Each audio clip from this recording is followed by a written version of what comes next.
Welcome back to the swamp, my friends. Today we are going to be sharing some allegedly true, creepy stories sent in by viewers just like you. Now, these are stories I normally wouldn't read on the channel. They're a bit different from the cryptid and paranormal stuff, but I think they're still entertaining to say the least, and some of them are honestly downright creepy. If you have a story that you would like to share in a future video, be sure to submit your story at swampdweller.net or the email you can find in the description down below. I would love to share your story with everyone here in the swamp. It's stories like yours that help keep this channel going. Joining me today is my good friend Night Docs. If you enjoy his voice, be sure to check out his channel. You can find his link in the top of the description. Now, let's get into these creepy stories that'll keep you up tonight.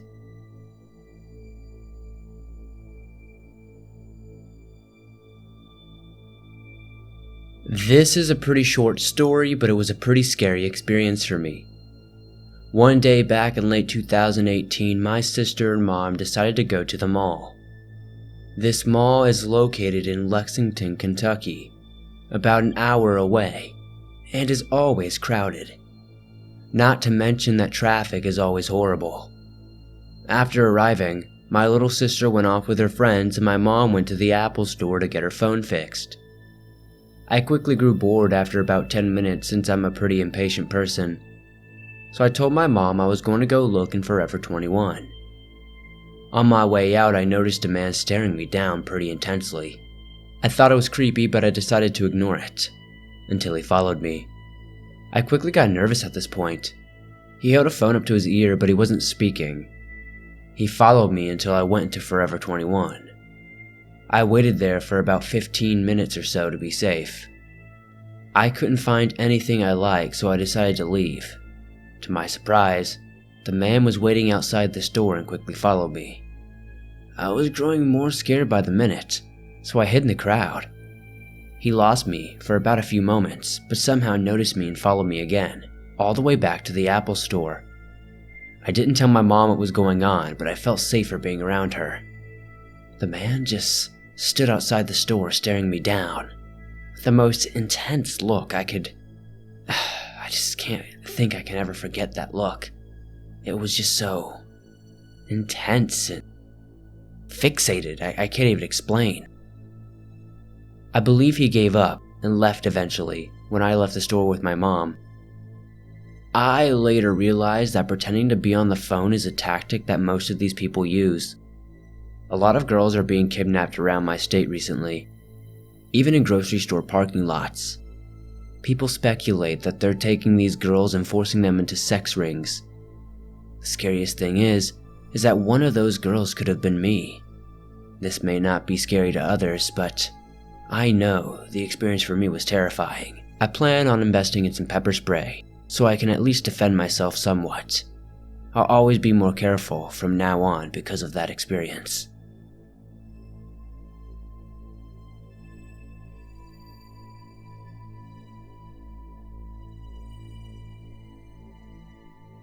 This is something that happened to me about a month ago. My dog Leo was running low on dry food and I had just gotten home from work. I was exhausted.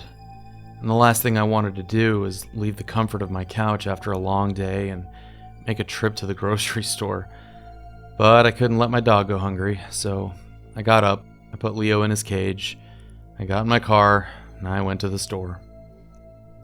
While driving, I got a few messages from people, so I parked the car a little further away from the other cars in the parking lot. By the time I got to the store, it was about 11 p.m., and I think the store was about to close soon, so I needed to hurry, but I was just so tired. I just sat in my car responding to text messages. I watched a couple of YouTube videos on my phone, just trying to wait for a moment I could force myself to get up and go inside just to do what I came to do. Just before I got out of my car, I looked up, and there was a man standing about 50 feet away. Just standing, facing towards me. Was he staring at me? What was he doing? I sat in my car and just waited to see what happened next. I had this nagging feeling that this was someone I didn't want to talk to. something was off. Not only did I have a bad feeling, it was getting worse as he began to slowly walk towards me. I lowered my head, made sure that the doors were locked, and acted like I didn't notice him. Maybe he'd just go away. But no. He walked right up to my side of the car and stopped right outside the window. I want to talk to you. Don't move. Don't look at him. Just look at your phone. Act preoccupied. Hey. Something you need to understand about me.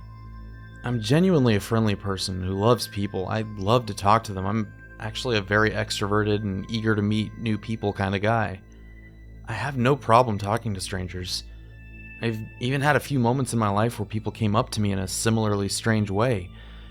So why was my adrenaline and fear so high right now?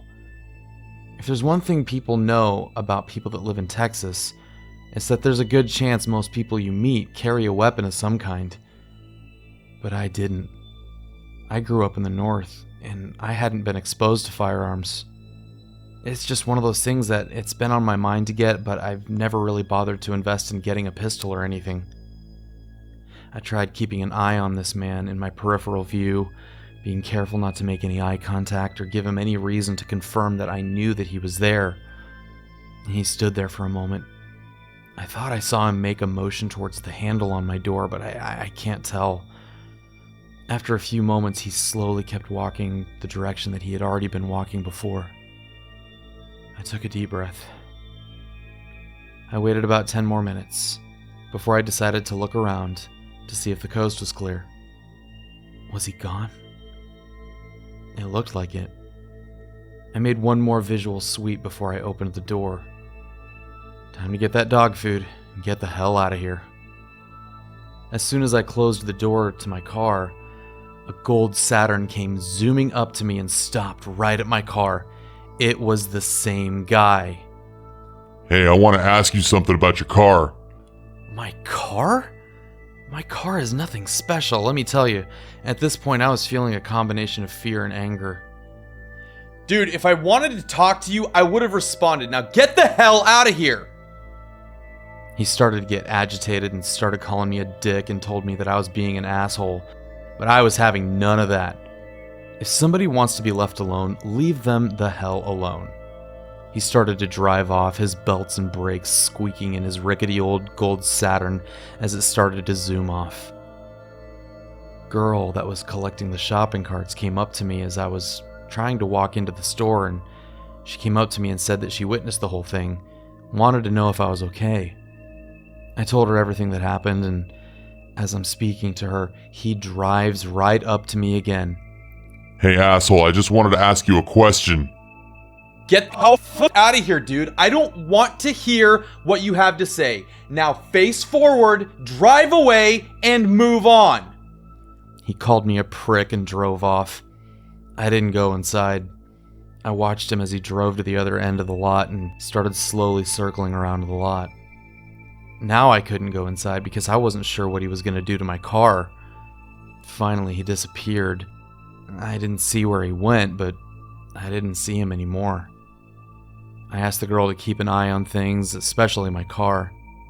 And I just went inside. I needed to get that dog food, so I got it. I texted my brothers and a few other friends to let them know what had just happened, just in case something unexpected came next. I paid for the dog food and walked back outside. He was there waiting for me. Hey. He began to say. Get the fuck out of here! I swear to God I'm gonna call the cops if you don't leave me alone! I yelled. His face was twisted with fury and anger. Why was he still coming after me? And why was he particularly so unsettling to me? Didn't matter. Something about him was way off, and I wanted no part of any of it. As he sped off, I kicked myself for not getting his license plate. Was he actually going to leave?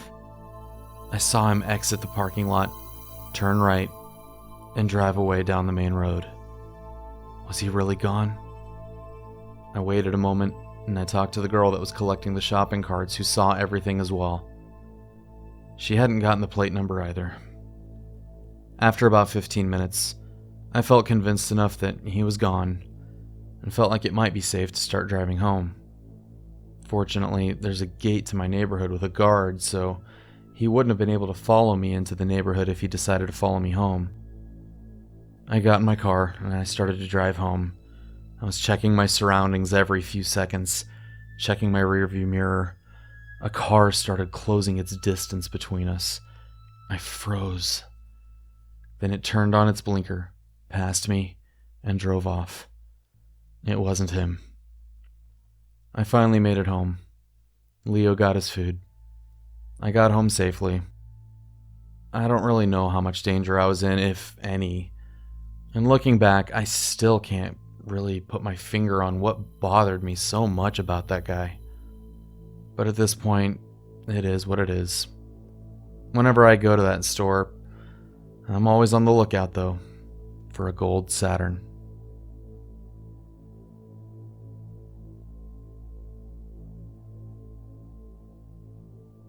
This past summer, I got a job at one of the grocery stores in my area.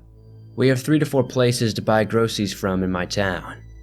And this story takes place about a month and a half after I was first hired. I was what is known as a service clerk. Thankfully, I'm now a cashier, which essentially means you do janitorial jobs during the day, such as changing trash bags or cleaning bathrooms. I was assigned to go change the trash bags throughout the store, so I began doing my work, and finally got to one of the 2 entrances we have with trash cans. We frequently have employees standing at either entrance asking for donations for local charities that our store supports. So there was one of the people from customer service there, who we will call Jess. As I began changing the trash at the entrance, Jess and I were chatting, and a woman came up to us. Usually, this will mean a customer has a question about stock or something like that. And if you've ever worked in a large store such as this, you'll know that feeling of not knowing about your stock is more terrifying than any of these stories. However, she did not have any questions about what we had in stock that day. She told Jess and me that there is a man outside the store. Our store is right next to another large store, which will also go nameless, who was sitting on a small step. Our doors to the inside and outside of the store are clear glass, so we both were able to get a good look at him as the woman was talking. He was an African American male, with a beard, and although it was the middle of July, he was wearing a hoodie, a beanie, and black jeans and large boots. The man was relatively large, but it was hard to gauge his size because of the fact that he was sitting on such a low step. I would put him at around 6'3" though, and probably over 300 pounds and a heavy build. I assumed he was waiting for a ride, but she began to say she knew the man. The woman said she had seen the man a few times in her area. She lived in a local apartment complex, so this is not necessarily uncommon, being a shared living space. He would apparently sometimes sleep in the gazebo located in the park adjacent to the apartments. I finished changing the trash, and we also kept a large trash can right outside, which I would also have to change, meaning I would have to get up close to the man to do my job. Where he was sitting was maybe 15 feet away from the trash can, so he could definitely see me. Jess and the woman kept talking, and I said I would go out and change the trash and see if the man did anything strange. I changed the trash and heard him talking. He had wired earbuds connected to what looked like a phone, so I assumed he was on the call. I went back inside with my wheeled trash can that had the bags I changed inside, and told the woman and Jess that the man was probably on the phone because he had earbuds in, but the woman was still anxious about him being here, and told us another story that freaked Jess and me out. This woman had a tomato patch in her backyard, and planted them every summer with success. The tomatoes grew and she expected to use them in her cooking over the summer. But she was horrified when she says the almost ripe tomatoes were gone from her patch. Some still remained, but many were completely gone. She figured it was an animal, So she stayed up the next few nights to watch the tomato patch to see if anything was taking her tomatoes. She waited in her bedroom and was shocked to see the man running into her garden, taking more tomatoes, and running out. She apparently was too afraid to pursue him but was extremely scared. Another family in the complex had complained that the man would sometimes sit around at the playground in the area, and obviously their kids could not play while this man was around. Apparently, he had never said anything to anyone, but would just sit there while talking. After hearing these stories, Jess and I looked to each other with raised eyebrows, and, at least for me, genuine anxiety about this man. The woman had the idea to take a picture of him with her phone, which scared me because if he saw her, I had no idea how he would react. After some talking, I agreed to go outside with the woman and pretend to change the trash again, as she took a photo. I am somewhat lean and lanky build at 6'2", so I tried to hide her behind me since she was very short. She was older and clearly was not too familiar with her phone, and did not even attempt to make it look like she was just using her phone, as she clearly pointed it at the man with two hands and took the pictures.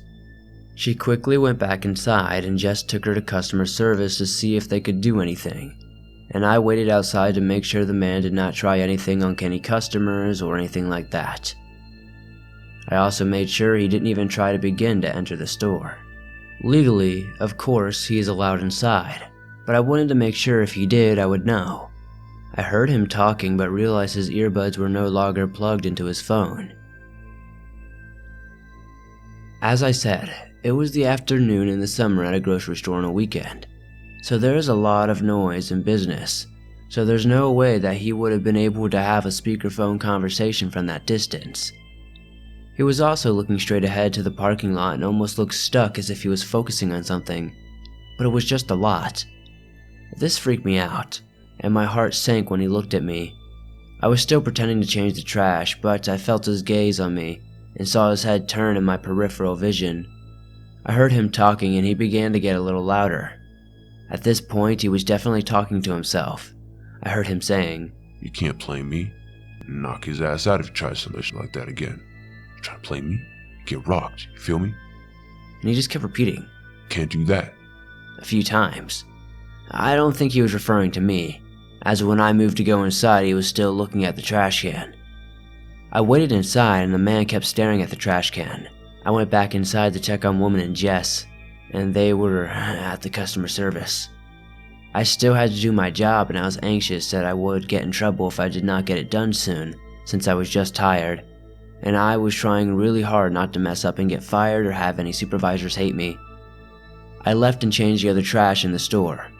Later in the day, I asked Jess about the situation, and evidently they did not call the police, probably because he was not doing anything that was actually illegal. When I checked if he was still there, he had left. I have not seen him again, and I hope he has gotten his life together, or has at least stopped scaring the residents in that apartment complex.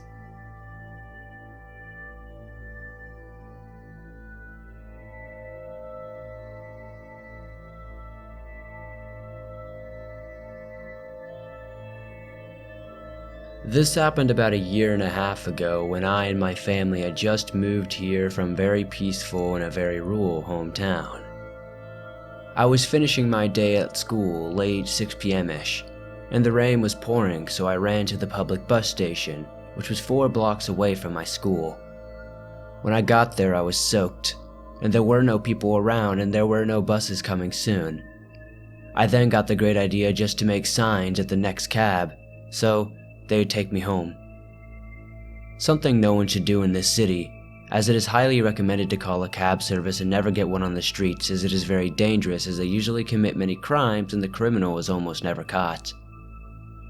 Every cab that passed was full until one stopped in front of me and I got on. From the moment I stepped foot in that cab, I had a terrible gut feeling, and when I looked at the driver, I felt even less unsafe. His eyes were red, and his grin as I got in gave me an overall bad feeling. I told him where I was going without stating my full address, and he started driving. While stating that he loved colored women, and that I looked exotic, as he put it. This was all he said for almost the whole ride. For the next 20 minutes he stared at me in the mirror and turned around to look at my body every 2 minutes or so. He didn't mind getting caught. I was obviously uncomfortable, but decided to ignore it because I really just wanted to go home and take a warm shower. Now, I get to my house from the street we are on.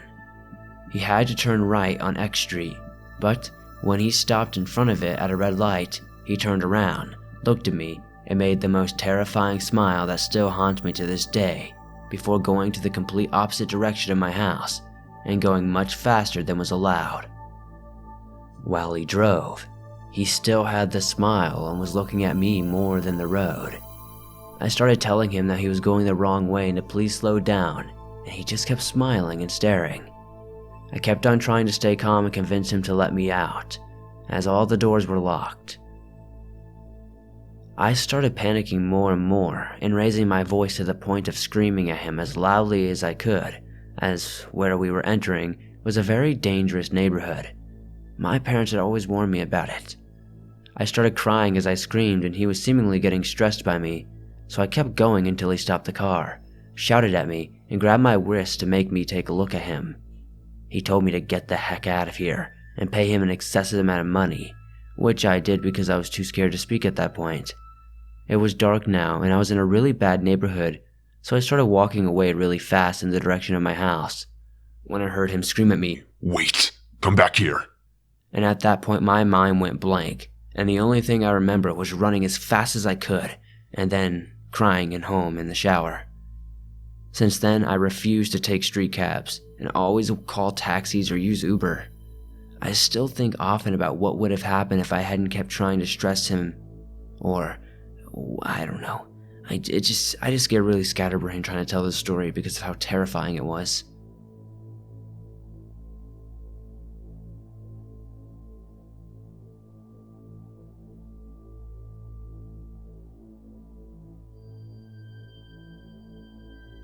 This happened a couple of years ago when I was living abroad.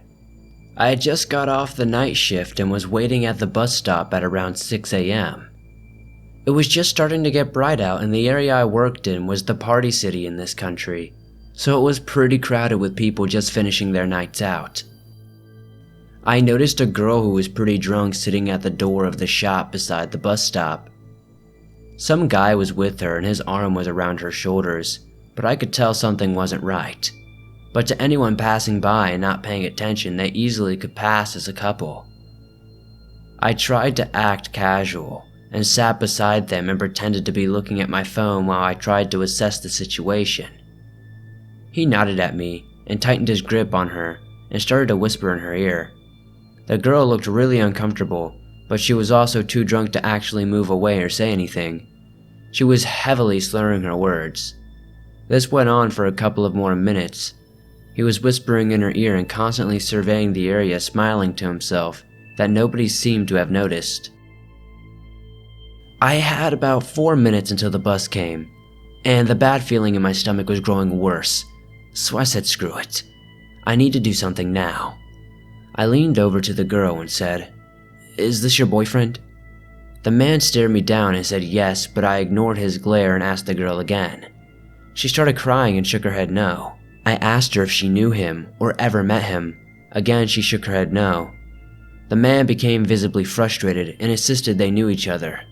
I asked the girl if she was going to my area. She nodded yes. I told her I would bring her there and lifted her up. At this point, the dude rolled his eyes and started cursing at me. I held his gaze but was terrified on the inside in case he got on the bus and followed us. Thankfully, when the bus pulled up, he just turned and walked away. I'm guessing this was because a few people were now waiting to get on, and he didn't want to cause a scene. I sat beside the girl on the bus, which was about a 20-minute ride. She was still quite drunk and slurring her words at this stage, but from what I could piece together, she had lost her friends and her phone died, and this man started talking to her when she left the club to find them. He kept insisting on bringing her to his house. When we got to our stop, I walked her to her home and made sure she got in okay. She asked me to take her number so she could talk to me when she was sober. We chatted a few times since that, but she said she was extremely thankful I had noticed something was up. When she left the club, she was stumbling and this guy apparently came out of nowhere and started offering to help her, putting his arm around her so she could walk, etc. He was telling her things like he was going to take her back to his house and have fun with her. She said she was terrified but too drunk to get the words to call out for help. When I had sat beside them, he was whispering in her ear to shut up and not say anything. It's also worth noting that this guy was 100% sober, and this wasn't just a drunk person trying to get an easy hookup. The place this happened in is a party city, as I said, so unfortunately it is likely that this kind of thing happens all the time and a lot of guys could be getting away with this type of behavior. If you are ever in a situation like this and you feel like you can help somebody in distress, please don't hesitate. If you don't feel comfortable approaching someone yourself, you could always call the cops as well. If you are a victim in this situation, do your best to call out to a passerby for help. Always be aware of your surroundings and be safe. Make sure your friends and family know exactly where you are and who you are with.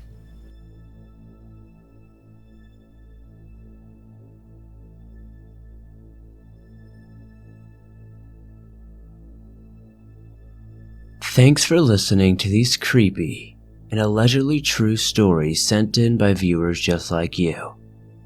I don't know what I would do if I ever got in a situation with a stalker or somebody who just wasn't respecting my space or trying to lure me into his house to do some unspeakable things. Honestly, it terrifies me. These everyday stories are definitely a little bit different from what I normally cover on the channel, but they have this sort of realism and extra scariness to them. I don't even know how to explain it, but I enjoy them. It's a nice, new breath of fresh air. Anyways, if you have a story that you would like to share in a future video, be sure to submit your story at swampdweller.net or the email you can find in the description down below. I would love to share your story with everyone here in the swamp. The stories like yours will help keep this show going.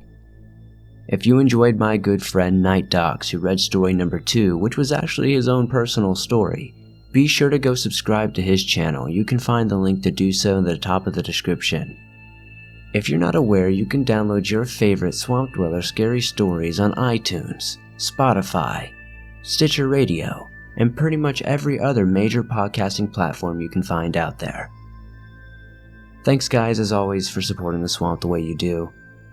I know I've been a little bit slow on videos recently, even though it doesn't look like it.